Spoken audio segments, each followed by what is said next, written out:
And cone. यहाँ पे दो डायग्राम बनाया, ये रॉड, दिस वन रॉड, और ये डायग्राम है कोन। रॉड एंड कोन ये दो तरह के सेल्स हैं present in our retina, nervous layers of retina. ये जो इमेज का फॉर्मेशन होता है, अगर ब्राइट लाइट में ज्यादा रोशनी है और इमेज फॉर्मेशन हो रहा है ब्राइट लाइट में, तो रोल होता है कोन्स का। और अगर डीम लाइट है, कम रोशनी है, तो रोल होगा ये रॉड्स का। तो रॉड्स और कोन, ये जो नाम दिया है simply on the basis of their shape. आप ध्यान से देखिएगा, तो ये रॉड के जैसा है, रॉड के जैसा देखने में, इसलिए इसको रॉड कह रहे हैं।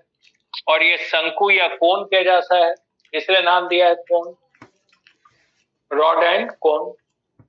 रॉड में, रॉड और कोन दोनों में ये आउटर सेगमेंट होता है, this is outer segment, this one, और ये इनर सेगमेंट। ये आउटर सेगमेंट है और ये इनर सेगमेंट। आउटर सेगमेंट में विजुअल पिगमेंट होता है, विजुअल पिगमेंट। रॉड्स के आउटर सेगमेंट में जो पिगमेंट है उसका नाम है रोडोप्सिन। ये आउटर सेगमेंट है और इसमें है रोडोप्सिन, और इनर सेगमेंट में साइटोप्लाज्म है, और उसके नीचे ये न्यूक्लियस है, और न्यूक्लियस से लगा हुआ ये फाइबर है। तो ये रॉड है, रॉड का आउटर सेगमेंट, इसमें रोडोप्सिन है पिगमेंट, इसके इनर सेगमेंट में साइटोप्लाज्म है, इनर सेगमेंट के नीचे न्यूक्लियस है, न्यूक्लियस के नीचे ये फाइबर। अब कोन को देखिए, तो कोन के भी आउटर, कोन में भी आउटर सेगमेंट है, इसमें पिगमेंट है आयोडोप्सिन, इसमें रोडोप्सिन और इसमें आयोडोप्सिन, और इसका ये साइटोप्लाज्म है, यहाँ भी ये न्यूक्लियस है और यहाँ भी ये फाइबर है। तो ये इतना स्ट्रक्चर। अब चाहे रोडोप्सिन हो या आयोडोप्सिन हो, both are made up of two parts. चाहे आयोडोप्सिन हो या रोडोप्सिन हो, इसमें दो पार्ट होता है। एक तो retinene, that is vitamin A, retinene vitamin A, और दूसरा ऑप्सिन प्रोटीन। यानी चाहे रोडोप्सिन हो चाहे आयोडोप्सिन हो, ये दो तरह के चीजों से बना है। एक तो रेटिनिन जो विटामिन ए है, और दूसरा ऑप्सिन जो प्रोटीन है। अब दोनों का फंक्शन आगे हम लोग डिस्कस कर रहे हैं। ये जो रॉड है, दिस वन रॉड, इसका लेंथ वैरी करता है 40 माइक्रोन टू 60 माइक्रोन। रॉड की लंबाई होती है 40 माइक्रोन से 60 micron, and diameter is 2 micron. लंबाई है 40 से 60 माइक्रोन और डायमीटर है 2 माइक्रोन। ऊपर वाला पार्ट आउटर सेगमेंट, इसमें रोडोप्सिन है, और नीचे साइटोप्लाज्म में इनर सेगमेंट, ये न्यूक्लियस है, ये फाइबर। नाउ रॉड्स की संख्या अगर देखें, इसका भी पहले साइज वाइज देखा है। अगर इसका 40 से 60 माइक्रोन, डायमीटर 2 माइक्रोन, तो इसका भी साइज देख लिया। इसका साइज वेरिएबल है 28 माइक्रोन टू 85 माइक्रोन। ये इसका जो लेंथ है वो 28 माइक्रोन से 85 माइक्रोन, और इसका जो डायमीटर है it varies from 3 micron to 5 micron. तो देखिए, ये 40 माइक्रोन से 60 माइक्रोन, डायमीटर 2 माइक्रोन, ये 28 माइक्रोन से 85 micron, diameter 3 micron to 5 micron. इसके आउटर सेगमेंट में रोडोप्सिन है, इसके आउटर सेगमेंट में आयोडोप्सिन है। Rhodopsin is responsible for image formation in dim light. Rhodopsin हम लोग आगे देखेंगे इसका फोटोकेमिकल रिएक्शन, तो देखिएगा कि चाहे रोडोप्सिन हो या आयोडोप्सिन हो, जब ये टूटेगा, अब कब टूटेगा, तो जब डीम लाइट का एक्सपोजर होगा, जब डीम लाइट कम रोशनी इस पे पड़ेगी, इसके आउटर सेगमेंट पे, तो इसके अंदर रोडोप्सिन टूटेगा दो पार्ट में, रेटिनिन एंड ऑप्सिन। तो जब ये टूटेगा तो डिस्टर्बेंस होगा, तो disturbance will be received by the cytoplasm present in inner segment, और इस डिस्टर्बेंस को रिसीव करेगा न्यूक्लियस और ये फाइबर, और जब फाइबर इसको रिसीव करेगा तो it will generate the visual impulse, ये विजुअल इम्पल्स जनरेट करेगा। तो ये सारा फोटोकेमिकल रिएक्शन होगा डीम लाइट में, अगर रॉड से तो डीम लाइट। और ठीक वही exposure to the bright light, जब ब्राइट लाइट का एक्सपोजर होगा तो iodopsin present in the outer segment of cone will become sensitized, and it will also break into two parts, retinine and opsin. It will cause disturbance in the outer segment. That disturbance will also cause disturbance in the cytoplasm present in inner segment, and this disturbance is received by the fiber, after which it generates impulses, visual impulse. तो फर्क इतना ही है कि ये dim light में sensitize हो रहा है और ये ब्राइट लाइट। इसके अलावा एक इंपॉर्टेंट चीज है कि रोडोप्सिन एक तो इमेज बनाता है डिम लाइट में, and it can not differentiate the colour. Rhodopsin colour differentiate नहीं कर सकता, इसलिए कम रोशनी में हम लोग देखते हैं या अंधेरे में देखते हैं तो कलर नहीं पहचानते। कलर डिफरेंशिएशन हो सकता है कोन्स के द्वारा, जिसके पास आयोडॉप्सिन है, यानी जो ब्राइट लाइट में काम करता है। तीन तरह के कलर पिगमेंट्स हैं, तीन तरह का कलर पिगमेंट्स है। एक तो इरिथ्रोलेब, इरिथ्रोलेब नाम से मालूम हो रहा है ये रेड कलर को पहचानेगा। दूसरा क्लोरोलेब, ये ग्रीन कलर को पहचानेगा। तीसरा साइनोलेब, ये ब्लू कलर को। तो तीन बेसिक कलर को पहचानता है। इरिथ्रोलेब रेड कलरेशन, क्लोरोलेब नाम से पकड़ लीजिए, इरिथ्रो मतलब रेड, तो रेड कलरेशन। अब अगर इरिथ्रोलेब कम होगा या नहीं होगा तो आगे पढ़ेंगे तो कलर ब्लाइंडनेस हो जाएगा, जो जिस पर बात करेंगे। तो इरिथ्रोलेब रेड कलरेशन, क्लोरोलेब क्लोरो ग्रीन के लिए तो ग्रीन कलरेशन, साइनो ब्लू के लिए तो साइनोलेब blue coloration. And due to the proper mixing of all these three types of color pigments, we can visualize more than 150 sets of different colors. हम लोग अपने आंख से अलग अलग कलर का 150 से ज्यादा शेड पहचान सकते हैं, डिफरेंशिएट कर सकते हैं, और वो due to the mixing of these three colour pigments which are present in the outer segment of the cones. तो जितना ब्राइट लाइट होगा कलर पहचानने में उतना आसानी होती है, और इसमें एक भी कलर पिगमेंट अगर नहीं हुआ तो पूरा का पूरा कलर मिक्सिंग खराब हो जाएगा। जैसे टेलीविजन में होता है कलर में, एक भी अगर कलर भागेगा तो पूरा का पूरा कलर मिक्सिंग खराब। वैसे ही आई में होता है, तो कलर ब्लाइंडनेस कहते हैं, उस पर बात करेंगे। तो ये हो गया रॉड एंड कोन। अब देखिए, ये तो इसका स्ट्रक्चर देख लिया, इसमें पिगमेंट देख लिया, इसमें भी देखा। ये डिम लाइट में काम सेंसिटाइज करेगा, कैसे सेंसिटाइज करेगा वो फिजियोलॉजी में बताएंगे। और ये ब्राइट लाइट में ये कलर नहीं डिटेक्ट करेगा, ये कलर को डिटेक्ट करेगा। अब इसका साइज वगैरह देख लिया, अब नंबर देखें तो रॉड्स की जो संख्या है it is 110 to 125 million in single eye. हम लोगों के एक आंख में रेटिना में रॉड्स की संख्या 110 से लेकर 125 मिलियन होता है, काफी ज्यादा।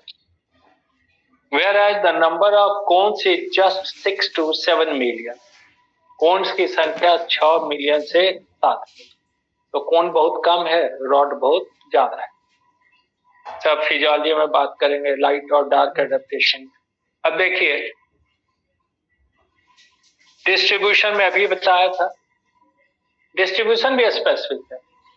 रॉड का सबसे ज्यादा नंबर होगा पेरीफेरी पे, मार्जिन पे, पेरीफेरी पे, और जैसे जैसे सेंट्रल पार्ट में आएंगे रॉड्स कम होगा।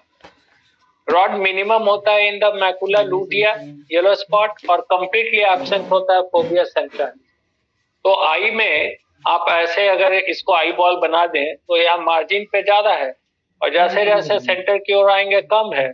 कम सबसे कम है मैकुला लूटिया, येलो स्पॉट, और बिल्कुल एब्सेंट है फोबिया सेंट्रालिस।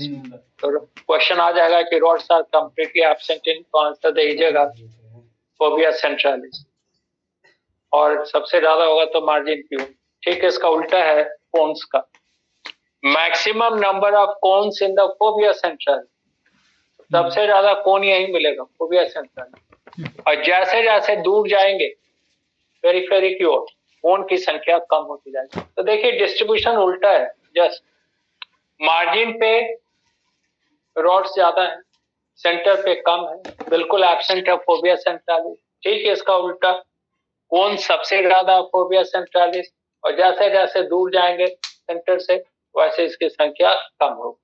डिस्ट्रीब्यूशन भी स्पेसिफिक है। अब अगर न्यूरल कनेक्शन देखें, न्यूरल कनेक्शन यानी नर्वस कनेक्शन, तो वो भी बड़ा इंपॉर्टेंट है। 10 to 100 or more rods are connected to single optic neuron. एक ऑप्टिक न्यूरॉन से 10 से लेकर 100 या उससे ज्यादा रॉड्स जुड़ा रह सकता है। जैसे ये फाइबर है तो इस तरह का एक नहीं, 10 से लेकर 100 रॉड एक ही न्यूरॉन से जुड़ा रहेगा, जबकि single cone is connected to the single neuron. तो इसका भी कारण है कि रॉड्स की संख्या बहुत ज्यादा है, तो इसलिए 10 से लेकर 100 रॉड एक न्यूरॉन से कनेक्टेड है, एक नर्व फाइबर से, ऑप्टिक न्यूरॉन से, जबकि इसकी संख्या कम है, 6 से 7 मिलियन है, तो single cone is connected to single optic neuron.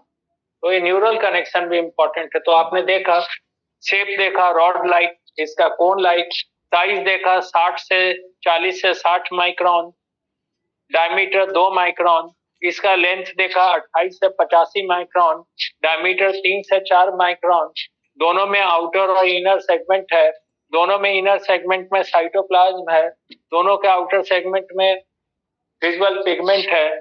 फर्क यही है कि यहाँ रेटिनिन है जो डीम लाइट में टूटेगा और इमेज फॉर्मेशन में मदद करेगा, कैसे वो फिजियोलॉजी में बात करेंगे। और ये ब्राइट लाइट में आयोडॉप्सिन टूटेगा।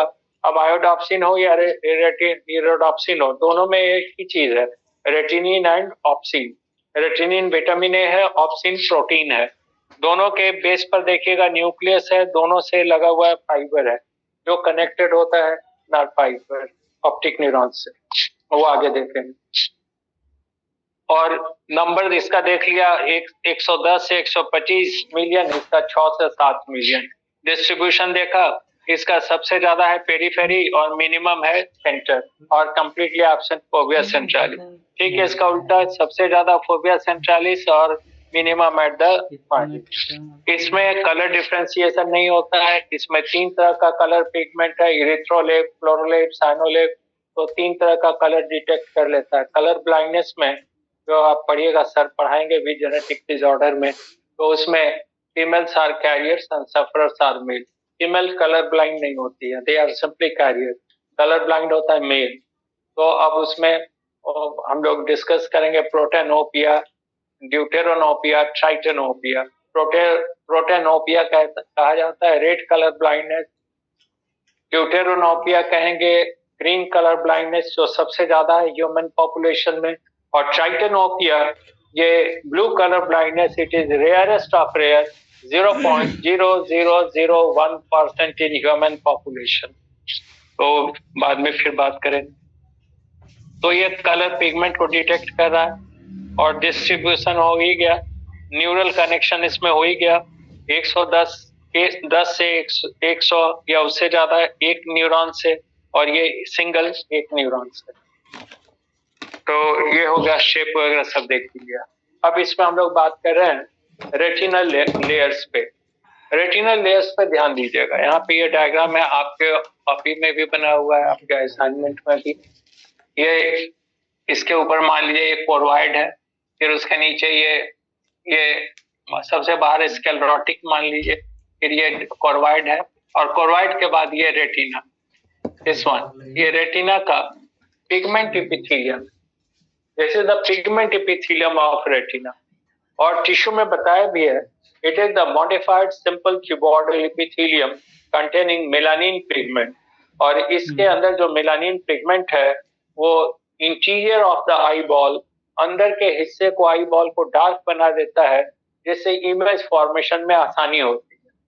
तो ये जो आप लेयर देख रहे हैं सबसे ऊपर वाला, ये तो हो गया स्क्लेरोटिक, ये हो गया कोर्वाइड। कोर्वाइड के बाद यहाँ से स्टार्ट हुआ रेटिना, यहाँ तक रेटिना ही है। तो रेटिना में सबसे बाहर का लेयर दिस वन, ये बना दिया है पिगमेंट इपिथेलियम जो आप देख रहे हैं, ये सिंपल क्यूबॉइडल इपिथेलियम है। इसमें मेलानिन पिगमेंट ज्यादा होता है, जिससे आई बॉल अंदर से डार्क होगा। अब अगर इपिथेलियल है तो हम लोग जानते हैं कि इपिथेलियल टिश्यू के नीचे बेसमेंट मेम्ब्रेन होता है। तो यहाँ भी रेड कलर का बना दिया, it is the basement membrane. इसका नाम है ब्रुक्स मेम्ब्रेन। ब्रुक्स मेम्ब्रेन खास नाम है basement membrane of the pigment epithelium which is the outer layer of the retina। तो ये पिगमेंट इपिथेलियम है, क्यूबॉइडल इपिथेलियम, और उसके नीचे रेड कलर का ये brooks membrane, BRUCH, brooks membrane. उसके बाद अब आप देखिए, ये आउटर सेगमेंट है रॉड का, ये इनर सेगमेंट है। यहाँ भी ये आउटर सेगमेंट है और ये इनर सेगमेंट है। तो ये जो लेयर है, it contains only the outer and inner segments of rods and cones। Rod का संख्या सोच लीजिए 110 से 125 मिलियन है, तो एक बनाया है, वैसा 110 से 125 है, ये 6 से 7 मिलियन है। हमने सिर्फ समझाने के लिए बनाया कि तो जहां भी जिस लेयर में रॉड एंड कोन का आउटर और इनर सेगमेंट्स है, ये कहलाता है outer and inner segment layer. तो आप देखें यहाँ पे एक लिख दिया है, एक हो गया ये पिगमेंट इपिथेलियम, दूसरा हो गया outer and inner segments of rod and कोन, ये दूसरा लेयर।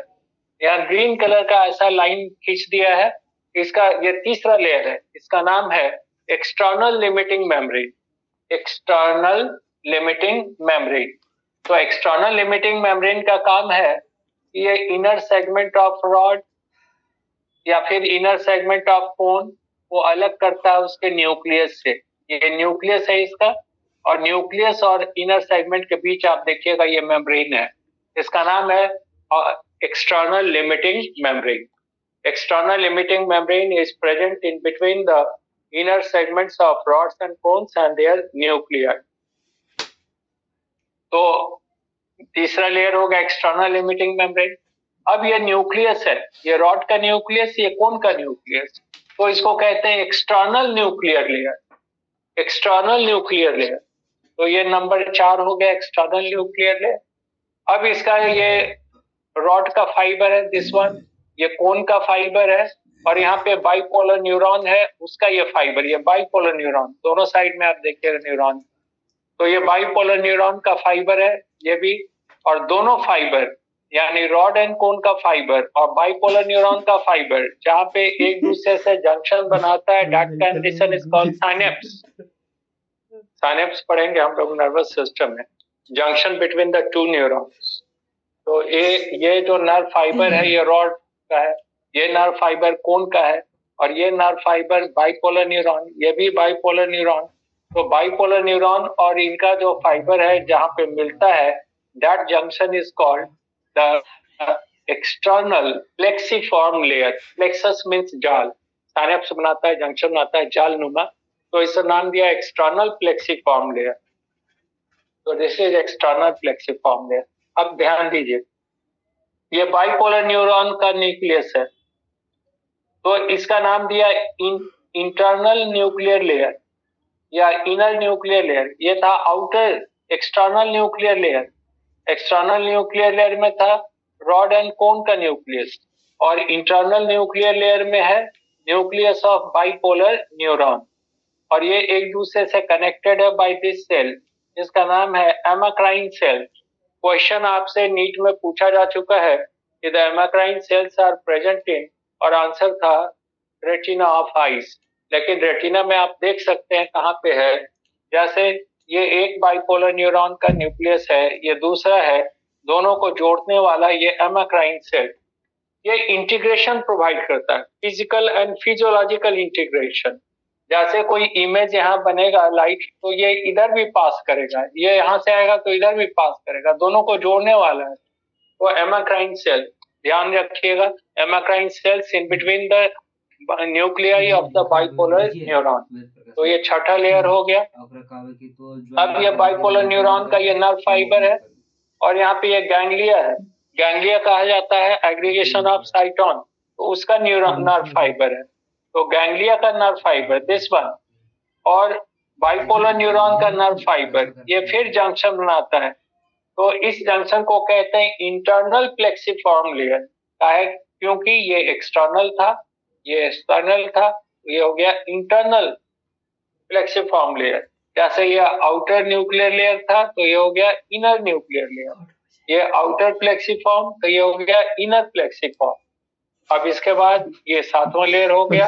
आठवां लेयर है गैंग्लिया, इसको गैंग्लियोनिक लेयर कहेंगे। और ये जो गैंग्लिया है ये भी आपस में जुड़ा रहता है, एक दूसरे से कनेक्टेड होता है बाय हॉरिजॉन्टल सेल, जो रेड कलर का बनाया हॉरिजॉन्टल सेल। और फिर गैंग्लिया से लगा हुआ ये ऑप्टिक न्यूरॉन्स है, and these optic neurons together constitute optic nerve. ये ऑप्टिक नर्व बनाता है which is the second pair of cranial nerve, जो पढ़ेंगे second pair cranial nerve optic nerve. तो ऑप्टिक न्यूरॉन लेयर हो गया 9। और लास्ट में आप देखिएगा जैसे यहाँ ग्रीन लाइनिंग था वैसे यहाँ भी ग्रीन लाइनिंग है। ये एक्सटर्नल प्लेक्सिफॉर्म लेयर था तो इसका नाम दिया इंटरनल प्लेक्सिफॉर्म लेयर। ये 10 हो गया। और नीचे ये रेड कलर का आप देख रहे हैं हाइलवाइड मेम्ब्रेन। इसके बाद ये क्या हो जाएगा, ये हो गया विट्रियस ह्यूमर, फिर यहाँ पे हो गया लेंस, फिर यहाँ पे हो गया प्यूपिल, ये हो गया आइरिस, ये हो गया प्यूपिल, यहाँ पे हो गया कॉर्निया। तो अब 10 लेयर फिर देख लीजिए। रेटिना का 10 लेयर में पहला पिगमेंट एपिथेलियम, जो सिंपल क्यूबॉइडल एपिथेलियम है, इसमें मेलानिन पिगमेंट। दूसरा लेयर हो गया outer and inner segments of rods and cones, ये दूसरा हो गया। तीसरा है एक्सटर्नल प्लेक्सिफॉर्म लेयर, जो इनर सेगमेंट को अलग करता है विद द न्यूक्लियस, तो एक्सटर्नल प्लेक्सिफॉर्म लेयर। अब जहां रॉड एंड कोन का न्यूक्लियाई है उसको कहते हैं एक्सटर्नल न्यूक्लियर लेयर, ये 4 हो गया। अब इसका जो फाइबर है रॉड कोन का फाइबर, ये बाइपोलर न्यूरॉन के फाइबर से जंक्शन बना रहा है, इसको कहते हैं एक्सटर्नल प्लेक्सिफॉर्म लेयर, ये 5वां हो गया। अब जहां बाइपोलर न्यूरॉन्स का न्यूक्लियस है तो वो हो गया इंटरनल न्यूक्लियर लेयर, ये कनेक्टेड है एमाक्राइन सेल से जो फिजियोलॉजिकल इंटीग्रेशन दे रहा है, तो ये छठा लेयर हो गया। अब इसका बाइपोलर न्यूरॉन का फाइबर और गैंग्लियोनिक न्यूरॉन का फाइबर कनेक्टेड है, तो ये हो गया इंटरनल प्लेक्सिफॉर्म लेयर। यहाँ गैंग्लिया है तो ये हो गया गैंग्लियोनिक लेयर। गैंग्लिया भी कनेक्टेड है बाय द हॉरिजॉन्टल सेल। और उसके बाद इनसे लगा हुआ ये ऑप्टिक न्यूरॉन है, तो इसको ऑप्टिक न्यूरॉन लेयर कह रहे हैं 10वां। और ये जो ग्रीन कलर का लास्ट लाइनिंग है, it is the internal limiting membrane और it is covered by this hyaloid membrane. और इसके नीचे ये जो फ्लूइड है इट इज विट्रियस ह्यूमर, यहाँ लेंस है, ये प्यूपिल है, ये आइरिस है, नीचे ये कॉर्निया है। तो ये अरेंजमेंट है आई का। अब हम लोग कहते हैं mammalian eyes are considered to be the inverted eyes. Mammalian eyes को इन्वर्टेड आईज कहते हैं। तो फिजिक्स के जो टीचर होते हैं वो बताते हैं कि इन्वर्टेड आईज है बिकॉज इन्वर्टेड इमेज बनता है रेटिना के ऊपर, लेकिन ये नहीं मामला। इसका एक्सप्लेनेशन फिजियोलॉजिकल नहीं है, इसका एग्जाम्पल, इसका जो एक्सप्लेनेशन है वो हिस्टोलॉजिकल एक्सप्लेनेशन है, हिस्टोलॉजी। तो eyes are considered to be the inverted eyes. Inverted eyes is not due to the formation of inverted image over retina. Inverted eyes due to the inversion of the retinal layers. Retina का layer ही उल्टा हो गया, इसलिए eyes को inverted कहते हैं। अब कैसे उल्टा हो गया देखिए, आप यहां से नीचे ध्यान से देखिए, ये लाइट रे आ रहा है, कंजंक्टिवा कॉर्निया से पास कर रहा है, पास करता हुआ प्यूपिल से जा रहा है, प्यूपिल से पास करता हुआ लेंस से गुजरा, लेंस से होता हुआ अब ये पास किया है इंटरनल प्लेक्सिफॉर्म लेयर, फिर आया ये ऑप्टिक न्यूरॉन लेयर, फिर आया गैंग्लियोनिक लेयर, फिर आया ये इंटरनल प्लेक्सिफॉर्म लेयर, फिर आ रहा है ये बाइपोलर इंटरनल न्यूक्लियर लेयर, फिर आया एक्सटर्नल प्लेक्सिफॉर्म लेयर, फिर आया एक्सटर्नल न्यूक्लियर लेयर, फिर आया रॉड्स एंड कोन लेयर। और तब अगर ये डीम लाइट है तो सेंसिटाइज करेगा रॉड के आउटर सेगमेंट में मौजूद रोडाप्सिन को, और अगर ब्राइट लाइट है तो it will sensitize the iodopsin present in the outer same of outer segment of the cone. ये हो गया, फोटोकेमिकल रिएक्शन हुआ, इम्पल्स जनरेट हुआ। अब देखिए इम्पल्स आएगा यहाँ से वापस, फिर उल्टा चला, यहाँ इम्पल्स जनरेट हुआ यहाँ पे, और यहाँ से ये उल्टा चला, फिर आया है, आ रहा है नीचे, और आने के बाद ये फिर ऑप्टिक न्यूरॉन लेयर से होता हुआ फिर बाहर चला गया थ्रू द ब्लाइंड स्पॉट। यहाँ पे ब्लाइंड स्पॉट है, इससे होता हुआ ये बाहर चला गया। अब देखिए जरा, लाइट रे पहले आया इनर से आउटर सेगमेंट की ओर, रॉड एंड कोन को सेंसिटाइज किया, इम्पल्स जनरेट हुआ, इम्पल्स फिर आउटर से इनर सेगमेंट में आया, लेयर्स में आया, और फिर इनर लेयर से फिर चला गया आईज के बाहर थ्रू द ब्लाइंड स्पॉट। ये अरेंजमेंट उल्टा है। अब आप इमेजिन कीजिए, जस्ट इसको उलट दीजिए, आप इसको जस्ट उलट दीजिए, इस लेयर को, पिगमेंट लेयर को यहाँ रख, मान लीजिए इसको ऐसे उलट दें, बोर्ड को उलट दें, बोर्ड को उलट दें, तो ये चला जाएगा ऊपर और ये आ गया नीचे। तो अब देखिए लाइट रे जब आएगा तो सबसे पहले पिगमेंट एपिथेलियम से गुजरता हुआ इसको सेंसिटाइज कर देगा, आउटर और इनर सेगमेंट में मौजूद पिगमेंट को सेंसिटाइज होगा तो इम्पल्स जनरेट होगा और ये सीधा निकल जाएगा आई से बाहर, बिकॉज ये इधर ब्लाइंड स्पॉट है, तो सीधे निकल जाएगा। इधर से लाइट आएगा और यहाँ से इम्पल्स जनरेट कराएगा, इम्पल्स जनरेट करके ये सीधे आई बॉल से बाहर चला जाएगा। तो ये जो पूरा का पूरा लेयर है यही उल्टा हो गया, इसलिए आइज को इन्वर्टेड आइज कहते हैं। इन्वर्टेड आइज इसलिए नहीं कहते हैं कि इन्वर्टेड इमेज बनता है, तो ज्यादातर टीचर भी यही पढ़ाते हैं बायो के भी, तो यही प्रॉब्लम है। तो क्या कीजिएगा, तो ऐसा ही होता है। अब ये मामला है कि इन्वर्सन हुआ कैसे, ये क्यों इन्वर्टेड हो गया, तो इसका कारण है इसका डेवलपमेंट, इसका कारण इसमें छिपा हुआ है इसके डेवलपमेंट में। तो 1 मिनट में आप समझ जाइएगा। देखिए ये डायग्राम बना रहे हैं, यहाँ पे एक रफ डायग्राम बना दिया, दिस इज द डायनसेफ्लॉन, ये आगे ब्रेन में पढ़िएगा, ये डायनसेफ्लॉन है। डायनसेफ्लॉन के अंदर ये कैविटी है डायोसील, ये इपिथैलेमस है, जैसे रूम है तो उसका छत है इपिथैलेमस, इट इज इपिथैलेमस। इससे लगा हुआ पिनियल ग्लैंड है जो हम लोग पढ़ चुके हैं, इपिफाइसिस सेरेब्राई, तो ये हाइपोथैलेमस हो गया नीचे, तो इससे लगा हुआ हाइपोफाइसिस जिसको पिट्यूटरी ग्लैंड कह रहे हैं, ये पिट्यूटरी ग्लैंड हो गया। और ये जो लैटरल साइड्स हैं, रूम का जो दीवार है बगल वाला, इसको कहते हैं थैलेमी, जैसे थैलेमी। इसी थैलेमी से आउटग्रोथ डेवलप होता है, एक राइट साइड में और एक लेफ्ट साइड में, और इस आउटग्रोथ को कहते हैं ऑप्टिक वेसाइकिल। तो outgrowth develop from the lateral sides of the thalami, thalami के लैटरल साइड से आउटग्रोथ डेवलप होता है और इसको कहते हैं optic vesicle. Now this optic vesicle invaginates, ये ऑप्टिक वेसाइकिल ऐसे ही इनवैजिनेट करेगा, धंस जाएगा, तो it will become double walled optic cup, ये ऑप्टिक कप बन गया। और this optic cup develops into retina, यही ऑप्टिक कप रेटिना बनाता है। यानी हम लोगों के आई का जो रेटिना है उसका डेवलपमेंट हुआ है from thalami, thalami lateral sides of the diencephalon of the forebrain, forebrain का पीछे वाला हिस्सा डायनसेफ्लॉन, उसके लैटरल साइड से डेवलप हुआ आईज। लेटर ऑन ये यहाँ से डिटैच हो जाता है और आग चला आता है आई बॉल सॉकेट में। तो रेटिना का ओरिजिन है नर्वस ओरिजिन, ब्रेन से। अब देखिए जब ये ऑप्टिक वेसाइकिल था तो ठीक था, बाहर वाला लेयर ये ठीक था, लेकिन जब इनवैजिनेट किया तो जिसको बाहर होना चाहिए था वो अंदर हो गया, इसलिए सारा उल्टा हो गया। जिसको बाहर होना चाहिए था, ये जिसको बाहर होना चाहिए था वो अंदर हो गया, ये बाहर होता तो अच्छा था, ये तो उल्टा हो गया, इन्वर्सन। तो अगर आपसे कोई कभी क्वेश्चन इस तरह का पूछ दे रीजनिंग असर्शन वगैरह में, देखिए क्वेश्चन का क्वालिटी अच्छा होता है, अच्छा क्वेश्चन पूछा जाता है तो ऑलवेज अच्छे स्टूडेंट और अच्छे टीचर को एडवांटेज मिलता है। और क्वेश्चन का स्टैंडर्ड अगर खराब रहता है तो कट ऑफ मार्क बहुत जाता है। घिसा पीटा टाइप का क्वेश्चन है जो रट्टू टाइप का है, उसको एडवांटेज मिलता है, बहुत सारा मामला है। तो ये लोग तो टफ क्वेश्चन देता नहीं है कि पढ़ के जाए, वहां तो सेटिंग फेटिंग का मामला रहता है, तो वहां टफ दे देगा तो जो क्वेश्चन सॉल्व कर